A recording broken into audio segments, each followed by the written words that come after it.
Today we'll be going over a brief overview of our Compass curriculum choice. This is a curriculum for K through 12 students. It is very video and graphic rich. It really appeals to the visual and auditory learner. We are just going to look at what it would look a typical student logging in, kind of going through a couple of courses. So once you log in, you'll always want to make sure that the school says EPIC. It's preset to say Odyssey, so that's one thing that you'd want to pay attention to. We've set up a demo student for you today. When you log in, you're brought to your dashboard. Here you can see the courses that you are enrolled in that have been assigned to you from your instructor. Over on the left, you have a menu, a portfolio feature, a Odyssey Writer feature, a mailbox, gradebook, and toolkit. So let's go ahead and look at what it would look like just to go into a typical second grade math course. Compass is set up into folders, so all of your content has been divided up. So you would click on your folder that has second grade math. Here you can see each standard, and within each folder they have the lessons and quizzes that match that standard. There's a green arrow that shows you where you need to start. So it looks like we haven't started this folder yet, so our green arrow is here. But as you proceed through the standards, you get a check mark, and then this arrow moves to show you where you need to pick back up. So let's go ahead and look at a lesson on patterns. See, as you can tell, this quiz has already been completed, so there's a check mark. Here we see some preview questions while the system is loading. They try to make it not have very much wait time, so you can tell that we're ready to go when this arrow turns red.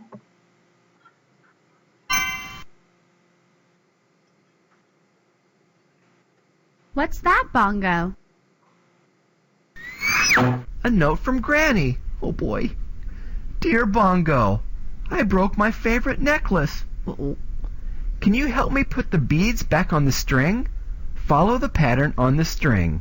Thanks. Love, Granny. Can you help us fix Granny's necklace? So Drag the beads to the string and continue the pattern on Granny's necklace.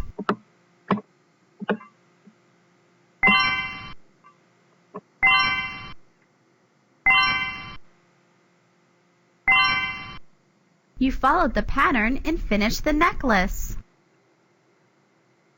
This necklace has a repeating pattern.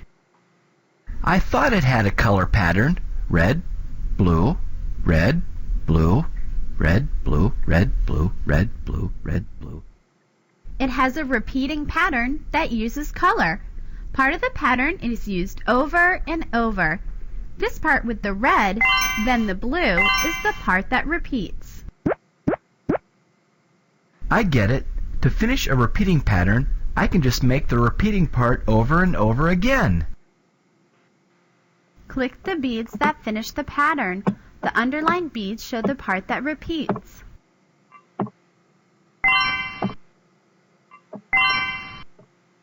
Okay, so that gives you an example of what a typical lesson would look like. You notice that you cannot pause the video. That is one thing that can frustrate students. And the other thing you'll notice is because we didn't finish the entire lesson, there's no check mark. And when we would go back in to start this lesson again, it would start from the beginning. So that's just something that needs to be noted. Let's go back to our dashboard and take a look at a typical high school course. We've got geometry here, broken up into semesters. Again, the folders, the check marks that show what we've already completed, the arrow to show us where to begin. Let's take a look at a video from a high school course.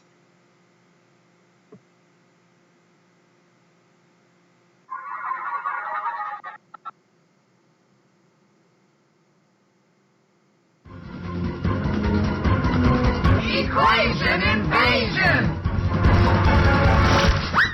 Hey, nice to see ya. I'm Kimberly. In this lesson, I'm going to show you several different ways to find the slope of a line using graphs, tables, and the slope formula.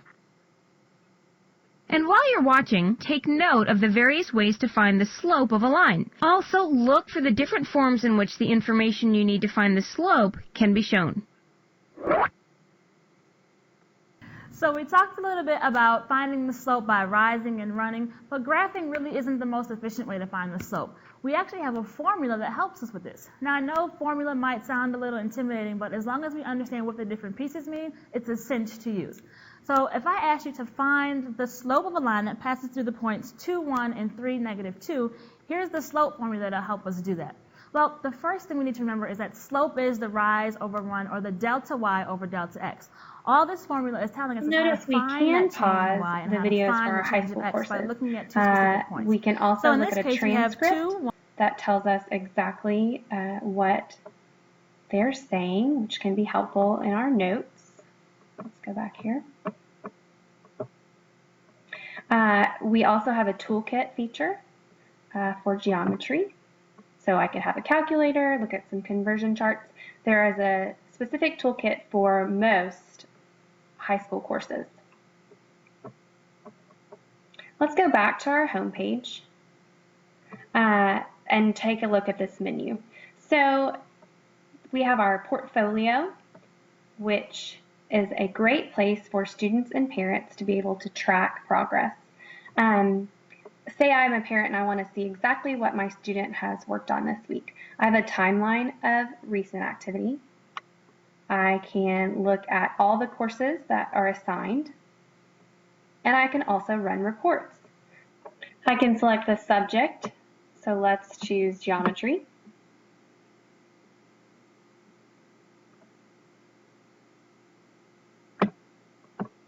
I can choose just tests, just quizzes, or I can view all, and I can determine a date range. So let's look and set it back to the spring.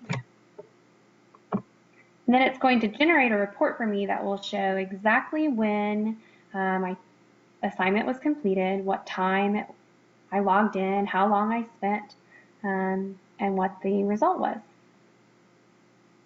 So this really helps the teacher, the parent, and the student know areas of weakness, exactly what we've been working on, etc. Okay, so let's go ahead and look at our Odyssey Writer feature. This is a place where in many courses the student might be asked to write an essay or make a journal entry, and this is where the student would operate that. They have editing tools, they can submit it to their teacher, it's very easy to use. You can even, there's an outline feature where they can draft before they begin writing. It's really a great feature of Compass Odyssey. And it goes directly to the teacher, where the teacher can then grade the written assignment. We have a mailbox feature, which just is a way that the student and teacher can communicate. Then we have our grade book, which will show you for each course that you're enrolled in what your grade is. So let's look at our geometry grade. And it takes just a second to pull up. It will show us exactly which quizzes we've completed, what the score was, the date that it was completed, and then at the bottom you can see that we've done 49 out of the 238 activities, which comes to 21% of the class, and right now we have a 68% overall average. We also have a toolkit feature on your dashboard. So as you remember, we had our geometry toolkit, but there are other toolkits that to go with lots of courses. I really like the math toolkit. We have some manipulatives that you could use with your younger students. Counters, I might drag, say that I want a counter, use a 10 frame. That's a great feature. We also have an activity finder here so that if you knew the exact number of the activity that you wanted to go and work, you could just search there. So Compass is, as you can see, has lots of graphics, is video rich. There can be some frustrations with the videos, but if you are a visual and auditory learner, this might be the curriculum for you.